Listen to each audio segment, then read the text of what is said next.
listeners, and welcome to episode 43 of the Nigeria Football Weekly podcast. I'm your host, Oluoke. And the Africa Cup of Nations is finally here. Boy, am I excited. So this episode will focus fully on the Nations Cup. I'll be previewing Nigeria's Group D, who our opponents are, what to expect from them. And I'll also be previewing our game against Egypt, which takes place on Tuesday, 5 p.m. Nigeria time, 4 p.m. UK time, where we'll be facing Mo Salah. So looking forward to that. So without any further ado, let's get into it. Starting with what's been happening with the Super Eagles. So since last episode of the podcast last year, actually, first of all, Happy New Year, guys. Happy New Year. Happy 2022. Looking forward to all the football. What a great way to start with the Nations Cup. But first of all, the main thing that's happened with the Super Eagles is we know Asne Guavon is the new interim coach of the Super Eagles. He was previously the technical director of the team, and he will continue to be technical director after AFCON. The NFF also announced that they've hired Jose Pesero to take over as national team coach after AFCON. So he's going to be in Cameroon in a supervisory role, from what we've heard. From what I know about Jose Pesero, he was former manager of Porto and Sporting Lisbon, so he's quite well known in Portugal, and also the Venezuela national team. To be honest, I listened to a podcast about his credentials, and it didn't sound too good, to be honest.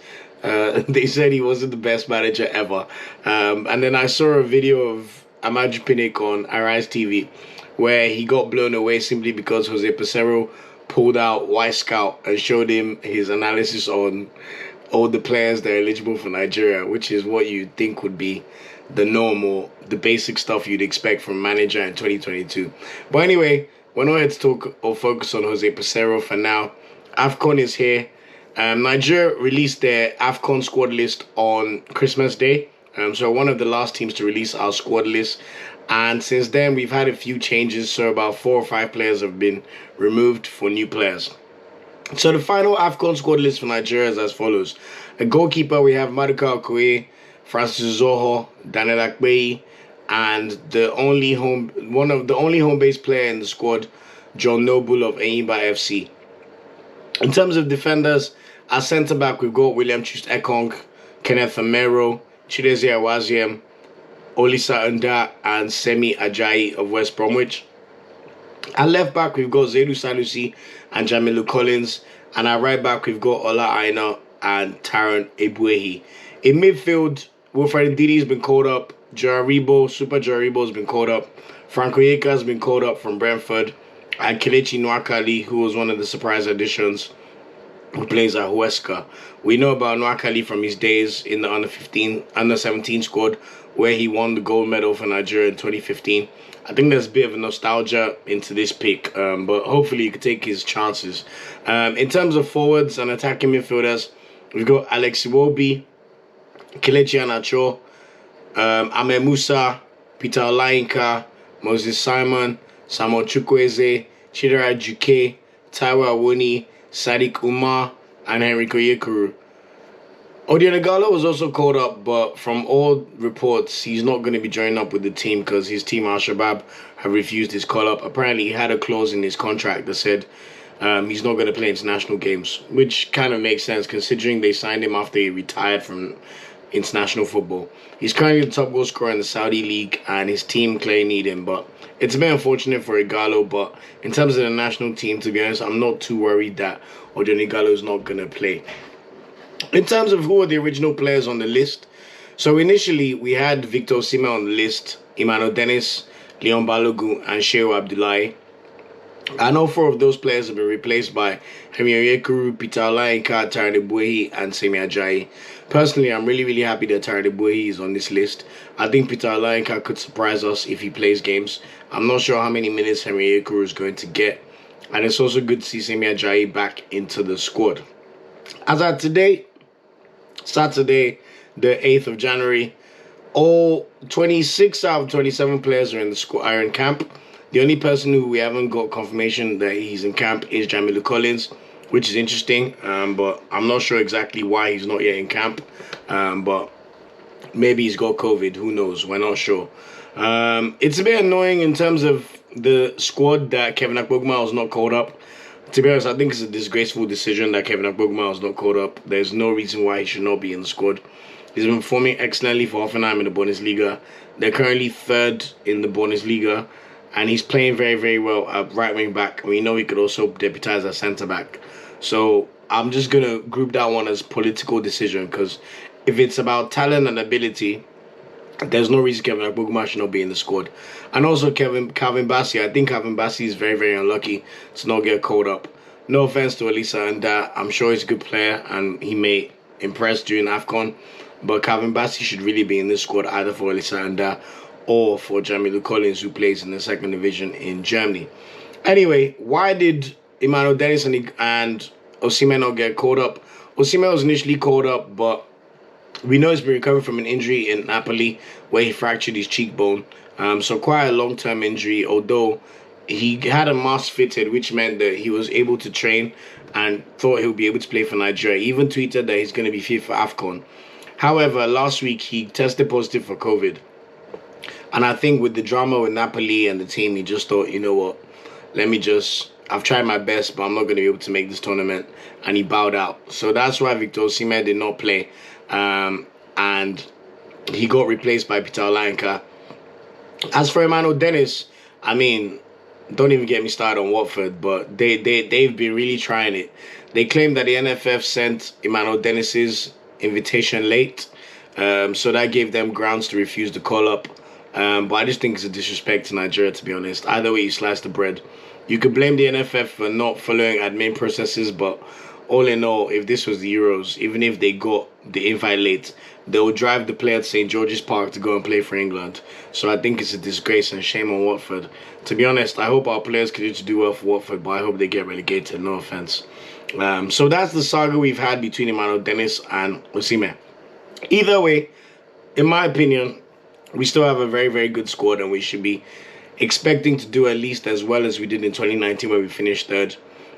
Even with the changes in terms of management and issues with preparation, Nigeria have only been able to play one friendly game before AFCON, which was this Friday. So this Friday they played Cotton Sport, which is a team from Cameroon. They won 2-0 with Ahmed Musa scoring, I believe, and Moses and Samuel Chukwueze scoring. Anyway, in terms of AFCON, we're in Group D. We know our opponents are going to be Egypt, Sudan, and Guinea-Bissau. So with all due respect, we should come out of this group quite easily. Although our first game is very, very crucial. We play Egypt. And whoever finishes second in this group, as I mentioned previously on previous episodes of the podcast, will likely play Algeria or Ivory Coast, because that we're going to play whoever finishes first in Group E. However, if we're able to finish first, then we're going to play one of the third place teams. So you don't have to be a rocket scientist or a genius to tell which position is better to finish in. And by God's grace, I'm hoping that we could do the job against Egypt, or at least get a credible draw and batter the rest of our opponents. So Egypt, they're coming into the tournament ranked 45th in the world, so 6th in Africa. We're 5th in Africa. They're currently coached by Carlos Queiroz, the former Manchester United assistant manager and also former manager of Iran. They had a pretty good Arab Cup. They were also a bit shaky, to be fair. They lost in the semi-finals to Tunisia, and we know that they have a bit of a reliance on their home-based players from the Egyptian league, which means that they might have good chemistry. When you look at the talent of players, you could argue that this is not one of the most talented Egypt squads around. Although, that being said, they do have Salah, who's probably the best player in the world right now. In terms of how they qualify for the tournament, they had 3 wins and they had 3 draws in the group containing Comoros, Kenya, and Togo. They drew at home to Kenya and away to Comoros, and 2 of their 3 wins came against an abysmal Togo team, while they also beat Comoros 4-0 at home. So, this is by no means the team that had like Abu Trika, Mohamed Zidane, you know, in the late 2000s, like 2006, 2008, 2010. But that being said, if you're playing Mo Salah, it's going to be a tough game. They were also very disappointing in the last AFCON, which they hosted. They went out in the round of 16 on home soil to South Africa, who Nigeria actually beat in the quarterfinals. Shout out Trustekong with his late header, which won the game for us. So, I think Egypt are being perceived as better than they are because of Mo Salah, and I think there's a bit of a reliance on Mo Salah. That being said, we need to play well against them because in competitive games we haven't necessarily done well against Egypt. Our last competitive tie against them was in AFCON 2010, and we lost 3-1 to them. We also played them twice in qualifying for the 2017 AFCON, and they pipped us qualification. They go a 1-1 draw in Nigeria, and they beat us 1-0 in Egypt. However, we won the most recent tie against Egypt, which was a friendly 1-0 win in March 2019. In terms of their key players, it goes without being said, Mo Salah, Trezeguet, El Neni, El Shanawi. They've also got a striker for Shakhtar Donetsk called, Mohamed Sharif. So really, really good player. And one to watch. I'm not sure he plays for Shakhtar. He plays for Galatasaray, sorry, not Shakhtar Donetsk. So they're going to be by far our toughest opponents in the games. Anyway, moving on to Sudan. So we're going to play Sudan on the 15th of January. So that's going to be a game on Saturday, next week Saturday. Sudan are currently 125th in the world. They're currently coached by a man called Buhan Tia. He's a local coach who replaced their French coach, Hubert Veloud, who got sacked after the dismal World Cup qualifying campaign and Arrow Cup showings. We need to be careful with Sudan, though, to be fair, because they won 4 out of their 6 qualifying games in the group that contained Ghana, South Africa, and Sao Tome. They won all their 3 home games, including a last-minute winner against Ghana, and they dispatched South Africa 2-0 at home, while their away win came at Sao Tome. This is the first time they qualified since the 2012 edition, but that being said, in their most recent games, they've been very, very disappointing, especially in the Arab Cup where they lost pretty much all their games. In terms of head-to-head, Nigeria, we beat them 3-1 in AFCON qualification for the 2015 tournament, which we actually failed to qualify for, and we lost 1-0 away to Sudan in that qualification process. However, that's our only loss to them apart from one time in 1963. So safe to say we've bossed them in terms of head-to-head. We've won 8 times out of the 14 ties, including 6 wins from our last 7 games against Sudan. So there should be no story here. We need to just beat Sudan. In fact, it needs to be 3-0, 4-0 for our goal difference. In terms of their key players, they've got a player called Mohamed Abdul Rahman. He scored 3 goals qualifying for the Africa Cup of Nations, and majority of their players play in Sudanese league for either Al Hilal or Al Merrick. And then finally, our last game will be against Guinea-Bissau on the 19th of January. So that would be on Wednesday, next week Wednesday. They're currently ranked 106th in the world, and they're coached by a man called Bassey Kande. This is their 3rd straight tournament, but they're yet to win a match at AFCON. They were, in terms of how they qualified, they were in the same group as Senegal, and they qualified 2nd after winning 3 of their games and also losing 3 of their games. They beat Eswatini twice, and they beat Congo at home 3-0. Although 2 of those wins came in their final 2 fixtures for qualification. So they've been fairly decent in 2021. Most of their players play in the 1st or 2nd division in France or Portugal, so they cannot be underestimated, while their 2 main scorers also play in the Egyptian league. Head-to-head, we've never played them actually. And in terms of key players to be aware of, they've got a player called Jorginho and a player called Piketty. Both of these players were their top goal scorers in AFCON qualification, and Piketty is clearly their talisman from a caps and goals perspective. While Jorginho is a more recent addition to their lineup, he's got 2 goals in 10 appearances for his country prior to the World Cup qualification. Interestingly enough, though, I noticed that Jorginho actually came through the Manchester City Academy, and this Piketty fella plays in the Saudi Arabian League.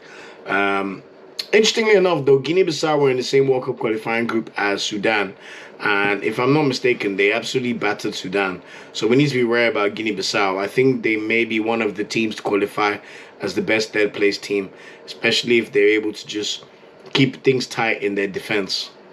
Yeah, so that's it in terms of our opponents for AFCON. In terms of how Nigeria qualified for AFCON, we won 4 games out of 6. If you remember correctly, our 2 draws came against Sierra Leone, the unfortunate 4-4 draw after we were 4-0 up, and then we went away to Freetown and drew 0-0. So as I mentioned, it's very, very crucial we finish first in this group, as the runner-up will likely play Algeria. Meanwhile, if we finish first, we're likely going to play one of Zimbabwe, Malawi, Equatorial Guinea, Sierra Leone, Gambia, or Mauritania. And then if we win that round of 16 fixture, we're going to either play one of the runners-up from Group A or the runner-up from Group C, which could be either Ghana, Gabon, Burkina Faso, or even Cape Verde. So you don't have to be a rocket scientist to tell how important it is to finish first in this group. If we get through that, then we're likely going to play Senegal in the semi-finals. So let's see how it goes. Also, if we finish first, it means that the Super Eagles will not need to move their base. They're currently based in Garoua. Garoua is where we're going to play our 3 group stage games. And the round of 16 tie and the quarterfinal tie for whoever finishes first in this group is going to be in Garoua as well. So, I mean, and enough has been said. I just hope the Super Eagles do us proud. And I think they will, to be honest. In terms of what to expect from Nigeria, who do I think are the main players for us to watch in this tournament? I think Taiwo Awoniyi is going to be very, very essential. I think he's going to start as our number 9 in the team. I think Joaribo is poised for a breakout tournament, especially if Eguavon gives him a bit more of a free role from that midfield rather than just making him pivot alongside Ndidi. I think Chidera Ejike is going to have a phenomenal tournament. We've watched videos of Austin Eguavon name drop Ejike numerous times. He's clearly a big, big fan of Ejike, and I'll expect Chidera Ejike to start on the left wing for Nigeria. Also, do not discount Kelechi Iheanacho. Although he hasn't started this season as well as last season, people need to remember that he missed out on the last Africa Cup of Nations. So I'm sure he'll be chomping at the bits to do well for Nigeria. He hasn't played a tournament for Nigeria for almost 4 years, since the 2018 World Cup. And he didn't score in that tournament. So I think those 4 players for us are going to be very, very crucial. Obviously, Ndidi will be very crucial because if Ndidi's our most important player because Osimhen has missed in the tournament. Who do I think will be Nigeria's top goal scorer? I think Taiwo Awoniyi. He has to be if we're going to have a good tournament, especially in our games against Sudan and Guinea-Bissau. I think breakout player tournament will be Chidera Ejike. I think it's going to be a lot more well-known in European circles. We know the games are going to be televised by Sky Sports in England and a lot of the big broadcasters all around the world. So it's a time for him to shine because, respectfully, no one's really watching the Russian league like that. And then who do I think is going to boost their reputation the most?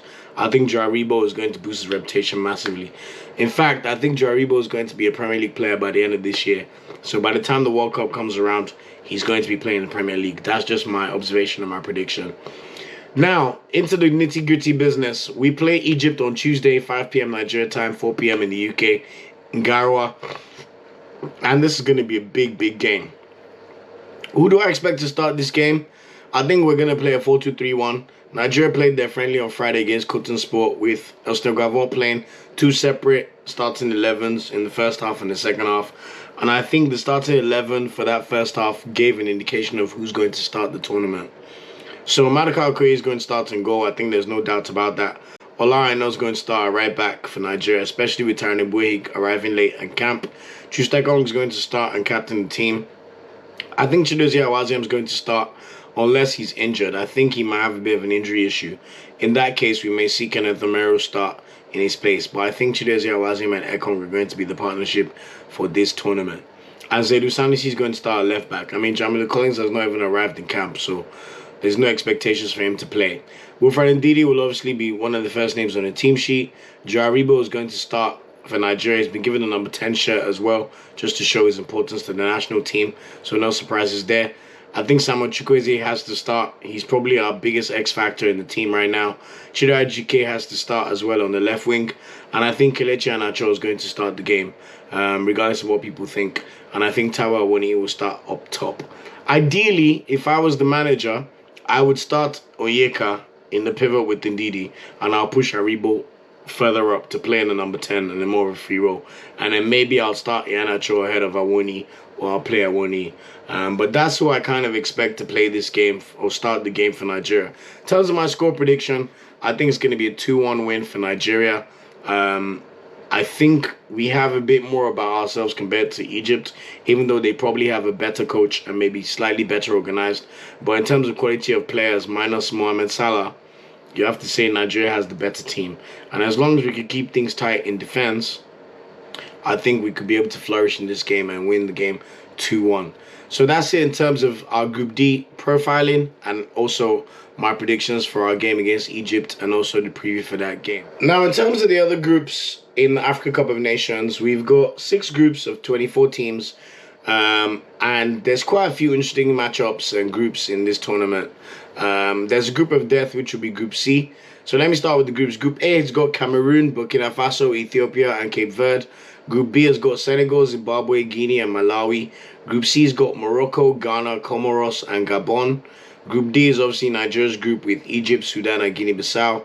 Group E has got Algeria, Sierra Leone, Equatorial Guinea, and Cote d'Ivoire. While Group F has got Tunisia, Mali, Mauritania, and Gambia. I think Group C is more of the group of death. You got Morocco, Ghana, and Gabon in this group, as well as Comoros, who are a much better team than people actually think. However, one thing to know about Morocco is, even with good squads, they've been very, very disappointing at Africa Cup of Nations. Apart from the year 2004, where they finished as runners-up to Tunisia, they have not made a semi-final since 1988. And in the last AFCON, they went out in the round of 16 to Benin Republic on penalties. So I'm not so sure. But in terms of how they played this year, they've only conceded 1 goal. So you have to say that in terms of their team, they're still looking good. Although Hakim Ziyech has been dropped from the team. Ajax's Mazraoui has been dropped from the team. And also Marseille's Amrit has also been dropped from the team.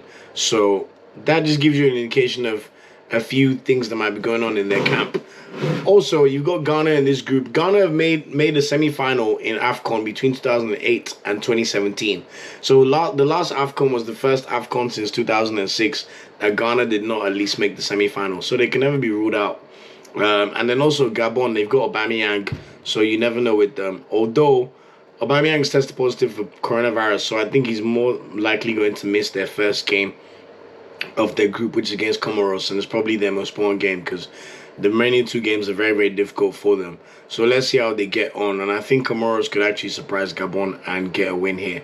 What are the other big games for us to look forward to? Cameroon versus Burkina Faso to start the tournament tomorrow on Sunday. That's at 4 p.m. in the UK, 5 p.m. in Nigeria. Morocco versus Ghana is on Monday. That's going to be a tasty, tasty tie. My Arsenal man, Thomas Partey, after his fresh off his best performance for Arsenal against Manchester City, will be playing for Ghana on Monday. So we'll see how he gets on against Morocco. Nigeria versus Egypt on Tuesday, of course.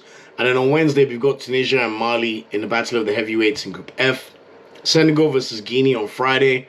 Liverpool connection with Mo Salah and Naby Keita. Gabon versus Ghana is also on Friday.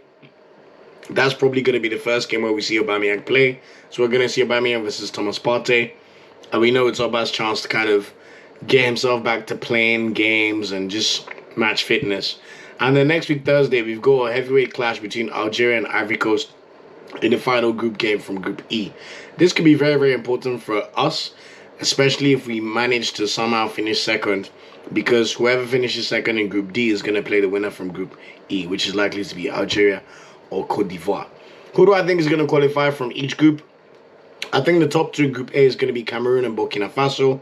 In Group B, I think Senegal and Guinea are going to qualify from that group. Group C, I think Morocco and Ghana are going to qualify. Group D, I think Nigeria is going to top the group, and then Egypt. Group E, I think Algeria and Ivory Coast are going to come out of that group. And in Group F, I think Tunisia is going to top the group, and Mali is going to finish second. In terms of my predicted 4 best third place teams, I think Cape Verde are going to be one of those 4. We know how they performed against us in the World Cup qualifiers. I think Comoros or Gabon, whoever could win that game on Monday, will actually finish third and probably get a spot. I think Equatorial Guinea are going to surprise a few people, so watch out for them. And I think we need to be careful because I think Guinea-Bissau could also get one of the 4 places from the best third place teams. Who are the favorites of the tournament? I think 9 teams have a realistic chance of winning the tournament. Nigeria, Algeria, who are the current champions and are unbeaten competitively in 3 years. Senegal, who finished as runners-up in the last AFCON and have a very, very confident setup and great spine. Although they've never ever won an Africa Cup of Nations tournament, both in the senior team and the lower age groups. So there may be a bit of a mental issue there. Cameroon are the host, so you can never ever discount them. They have not lost a competitive fixture in Cameroon since the 70s. So I think Cameroon, to be honest, if I wasn't Nigerian, I might even bet on Cameroon. They look very, very, even though they don't have the best team. Remember how they won AFCON in 2017?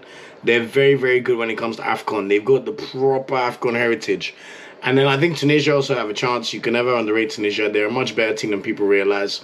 Morocco, we know they've struggled, as I mentioned, but they're still in with the chance with the squad they have.